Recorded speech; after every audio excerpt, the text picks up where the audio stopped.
Today, we're diving into how to stop selling and actually make more money, specifically on Instagram as a health professional. Let's dive in.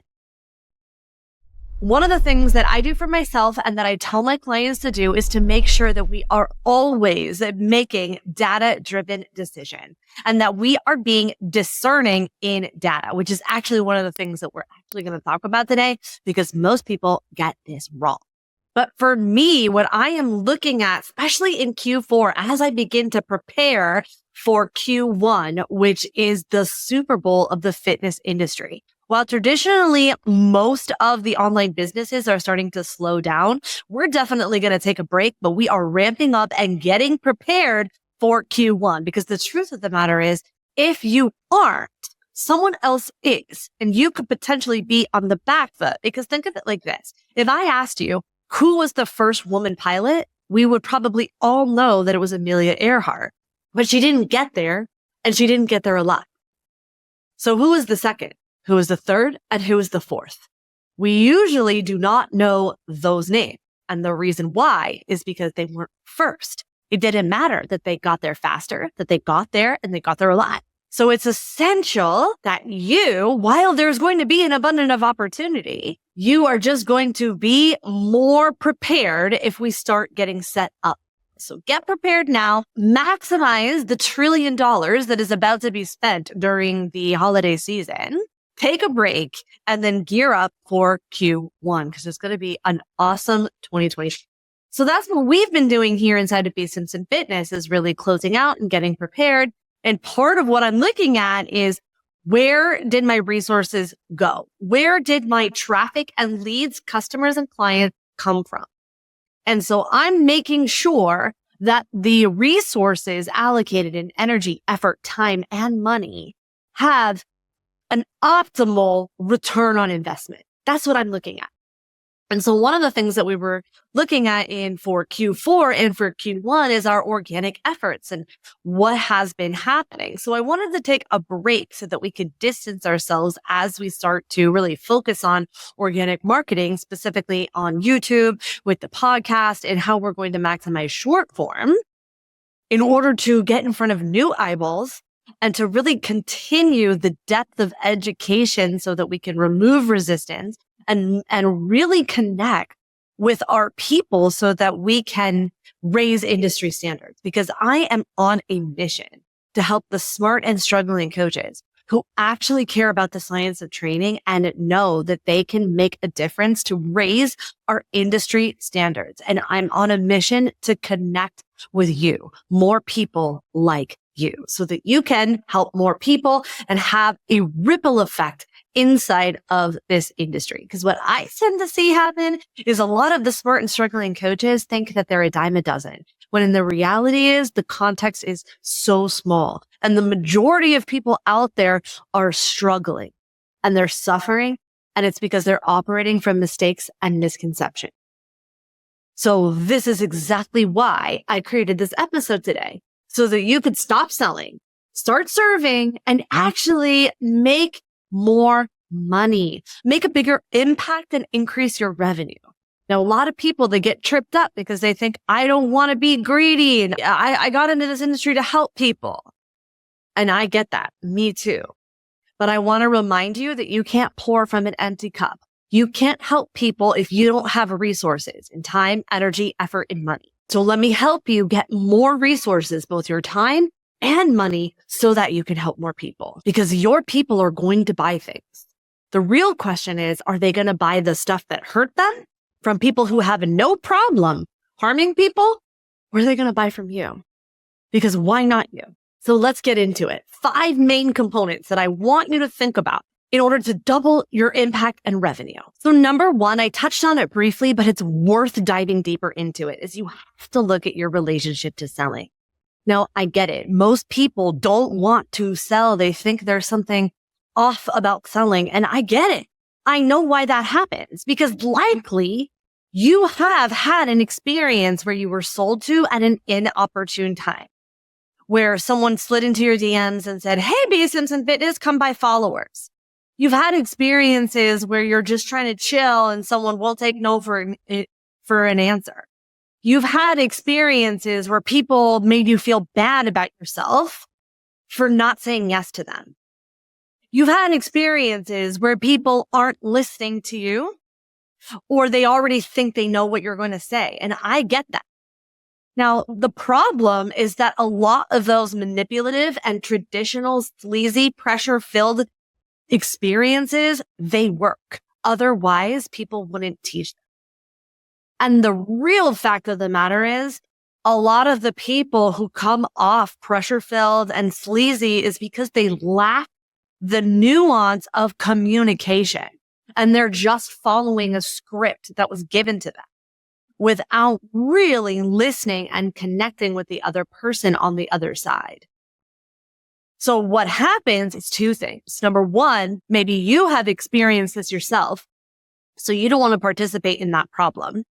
Number two, this is why, I don't know, I can't remember the statistic, but let's just say the majority of people want to have a sales conversation with you, but they're not going to schedule your free call. They're not going to join your free whatever because they don't want to be put in that environment. So then what happens is they're still going to buy things to solve their problem. But what ends up happening is they end up buying pills, potions, and quick fixes from people who have no problem potentially harming someone. And so then what happens is they're going to buy something, but then it doesn't end up being from you because you don't want to potentially hurt them, because rule number one in the health professional, doesn't matter whether you're a doctor or you're a trainer, is do no harm. Number one, do no harm. We on a subconscious level do not want to violate that number one principle. So of course, naturally, you don't want to be part of that problem. Issue, however, is that we run the risk of your clients potentially buying things from people that aren't going to help them, that are going to make the problem worse or might make the problem worse, when the reality is they could buy from you. So we need to take a look at what our relationship to selling actually is. Because people don't want to feel like they don't want pressure. They don't want to be sold to an inopportune time. They want to be heard and seen. And they want you to take no for an answer. And the other thing I forgot to mention is that a lot of people will sometimes lie. They just straight up lie. And in fact, if you even use my DM example as an example, then that's a perfect example. Because they say, hey, Be Simpson Fitness, love your content, when in reality, that's just a copy and paste template. They've never even seen my content. That's a lie. And on a subconscious level, people can just read right through that. So of course you don't want to be part of that problem. I get it. So how do you tell the difference between that nuance? How do you know if you're actually helping people or scared that you're harming them? Well, this is what I tell my clients. And honestly, this is what I tell myself.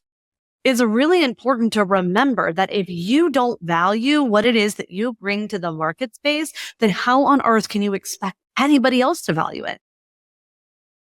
So that's number one. Number two, we need to differentiate ourselves from the value of what you do versus who you are. You are worthy because of existence. Like, you're just worthy because you are. Your value and worth is not determined by what it is that you do. It's separate. Your mom did not hold you for the first time and think to themselves, oh, I can't wait till you are the richest person on the internet and then I'll love you. None of that is true. And yet we do this in our business all the time. We live from that if-then continuum, feeling like, oh, as soon as I do this, then I'll be worthy. I'll never forget that moment. And I know I've shared this multiple times where I saw 40 grand liquid in my bank account and I just fell to my knees and I started crying. So I looked at my husband and I said, when is it ever going to be enough? When will I arrive? And his response to me at the time was heartbreaking because he said, at this rate, never. And that was when I knew something had to change. So what happens to a lot of my really smart and struggling coaches when they first come to me is that they price their products and services on commodity, meaning they go out into the market space and they say, oh, what is my colleague doing? Okay, great. Well, I'm new, so I'll be cheaper. So they try to make price being their differentiating factor, or they're like, I don't want to be sleazy, so I'm just going to be cheaper. And then what happens is that they start to call in people who are not committed, who are not ready to say yes to themselves. Then my client will personalize it and make it feel like, oh, this is my fault. My stuff doesn't work. Or maybe, they're trying to get their clients to run a marathon when they just learned how to walk. And if that's you, hey, listen, you're not alone. I only know this intimately because I've done it myself.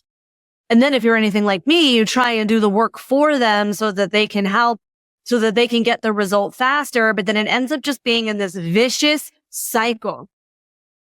And then you start feeling terrible about yourself. They're not getting the result that they were promised. And it just starts to be this vicious cycle. And the first thing you need to look at is your relationship to selling, the value that you bring to the market space, and making sure that you value it. Because if you don't, no one else will. So when you can really step into knowing that selling is a service, this changes the game. Because think about it. If you were a non-for-profit, let's just say you were a nonprofit and you wanted to just help as many people as possible, what do you think the first two things are that they need? All nonprofits need time, money. They need your volunteer work and they need money. So you can't help more people without those resources. So that's number two. We need to look at the data and we need to be able to be discerning in our data. So many coaches get this wrong. So I'm going to give you a quick rundown of what it is that we're actually looking. So all businesses need people, prospects, and purchasers. Another way to think about this is traffic, leads, and customers and clients. There are actually 6 core data points for you to take a look at, but we'll boil them down to 3. So I'll go through them all and then you can decide which ones you want to look at. Okay. So if we look at the traffic data point, there are 2 that we're looking at. You are going to first look at how many eyeball impressions that are needed to move people to hit your traffic page. So what does that mean? So you're going to need to look at that, right? So what that means is how many eyeballs need to even see your content, how many views, how many impressions, whether it's paid or organic, how many eyeballs do you need to get 1% of them to take the next step, whether it's to go to your sales page for your low ticket offer, to go to your profile, to whatever that next step is that isn't needed in order for them to take the next step, which is become a lead. So the first thing you have to do is decide what is a lead. Some people measure DMs, some people measure followers, some people measure opt-ins. And what I like to do for me and my business and for my clients is I have a combination of opt-ins, DMs. That's my lead number. Then you're going to have a percentage of those leads that actually show up and do the work, and they're still a lead. How many times have you had someone come in and download a PDF and then it doesn't even get into they don't even open it? So that's the 4th metric. So a percentage of the leads that opt in are going to be the leads that actually participate. And then a percentage of those are going to become customers. So I like to build low ticket leads. Okay. So these are people who invest in themselves. They say yes. And then a percentage of those customers will become clients. So those are the 6 main components or the 6 main metrics that me and my clients are tracking for performance. Okay. Now, if that's overwhelming to you, then I'm just going to boil it down. What is your traffic metric that you are looking at? And then what is the percentage of that traffic that then become leads? And then what is the percentage of those leads that become clients? And then making sure that you know, based on those metrics, what the performance is. And that's going to give you some insight as to what needs to be fixed. Now, what happens to a lot of people is they kind of blend in the facts and the feelings, meaning the facts and then the stories of what they make it mean. Let me give you an example. There was a client that came to me and she was like, I need to fix my funnel. And she's wanting to I'm going to do the course. People don't want the book. They want the course. People don't want, and she's starting to give me all these things. And we have spent months of time optimizing this funnel. I'm looking at her and I'm like, wait, how do you know that? What? I mean, sure, everything is guessing, testing, and assessing. Of course, we can guess, test, and assess. But what's making you think that you need to change those components of the funnel? And when we finally actually looked at the data, what we really needed to look at was the traffic, because all of the other components were firing off. But we just need more traffic and more volume on the traffic. But she was feeling like nobody wants this, when in reality, we just need more people to come and see it. And most people get this wrong. And it's because they're not looking at the data and they're not making data-driven decisions. Because the growth equation, whether you're trying to grow an audience, trying to grow in leads, and whether you're trying to grow in customers and clients, the growth equation is as follows. You need visibility. People cannot buy from the internet's best kept secret. You need to be visible. And then we need to provide value. Now, not value in the traditional way that people usually talk about value, which is their educational content. You provide value by shifting perspective, by demonstrating that what your clients are doing is operating from mistakes and misconceptions, and actually shifting that perspective. You also demonstrate value when you give results in advance. And then you also demonstrate value when you provide a clear path to taking the next step. And then volume. Volume both in the number of people that see it, and then volume in the number of touch points that are required to take the next step. That's what we're looking at. So what happens to a lot of people when they are trying to grow is that they are communicating facts and features. Now, here's why this is a problem. This is why I say stop selling, because everyone's like, buy my thing, buy my thing, buy my thing, buy my thing. But usually what happens to the majority of people is that they are selling a solution that people don't want, that people don't think they need, to solve a problem that people don't think they're in. For example, buy my dehydration course where you'll get training, Zoom calls, and you'll walk away without being dehydrated. Where your people are like, oh no, I just got a headache and I need some Advil. Okay. So if you've ever been to my trainings, you'll see that I have this image, and it's a famous image. Look it up on the internet. We call it duck and bunny. Okay. And some people will see a duck and some people will see a bunny. So what happens is that people will be out there saying, buy my duck food, buy my duck food, buy my duck food. And the reality is your client's going, but I don't have a duck. I have a bunny. But if instead you added context and you said, hey, is your duck hopping? Is your duck not eating? Is your duck sad, depressed? Maybe you have a bunny. Try this. And then people go, oh my gosh, I don't have a duck. I have a bunny. This is happening on the online space all the time. So this is why we need to communicate. So this is number 4, communicate the context. What is the specific problem that your clients know that they're in? What is the specific outcome that they want? How specifically does your process help them? And then who specifically is this for? And when you can communicate that over and over and over and over again, and invite that person to say yes to themselves at any capacity, they will become a client or customer, depending on your business model. And then it speaks to the volume. The last component to sell more, to make more of an impact, is the volume. Most people just don't have enough volume to make a data-driven decision. And then there's not enough touch points and reminders to invite people to say yes to themselves. So how do you improve that? How do you increase that? Well, you're going to do that with your organic marketing efforts as well as your paid organic efforts. And then you just keep doing it and you get more efficient and effective with time.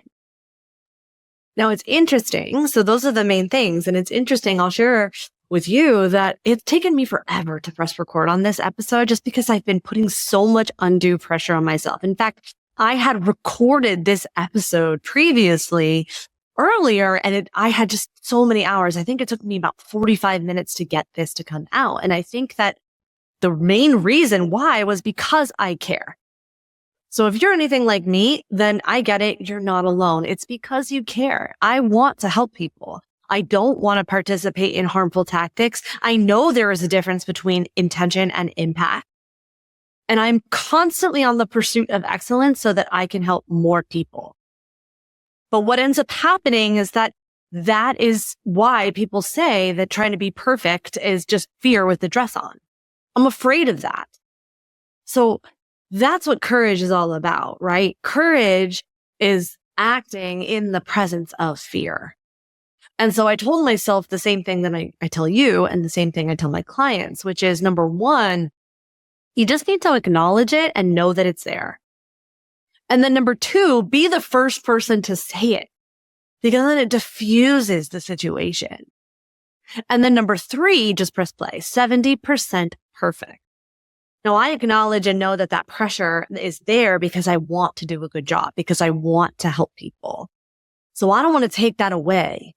I don't want that to go away. I want to continue to be on cutting edge. I want to continue to serve. I want to continue to help. And I want to act with courage. And I want to act in with fear. Not annihilate fear, but act with it. So we did it. We did it. We got it out there. And so now how does this translate onto the Instagram platform? Well, there are a couple of things that we do. Okay. So the first thing is that we get very clear on our offer ascension model, meaning what are your free offers, whether it's just your content that you're posting on Instagram, what your accessible options are, what are your low ticket options to provide results in advance, and then what are your premium offer experience that you want to invite people to say yes to? What's the sales mechanism that you're going to present the premium offer to? So then what we do in our content is we create an ecosystem of content that carries people through this customer journey that creates a pressure-free, permission-based sales system where it takes until it takes. And that's why we use low-ticket offers, because no pressure or sleaze is required. It's a constant invitation, a powerful mention to say yes to themselves. And we do that within our content on Instagram. And it can happen with any audience size, because people are consuming content now without following you. This is why I don't even measure followers anymore as a metric. In speaking of fear, it's interesting because I have for so long in 2024, as I'm looking back on the year, is that I primarily use Instagram, podcasts, and we're working on YouTube now. That's kind of our main focus. I primarily use those tools to grow my business. And I usually use that context for growing my business. And yet I never talk about it. And I think I never talk about it because I have this expectation that I'm supposed to have, XYZ. I'm supposed to have, 10K followers or whatever, some arbitrary number that I have in my mind, clearly, that I don't use. That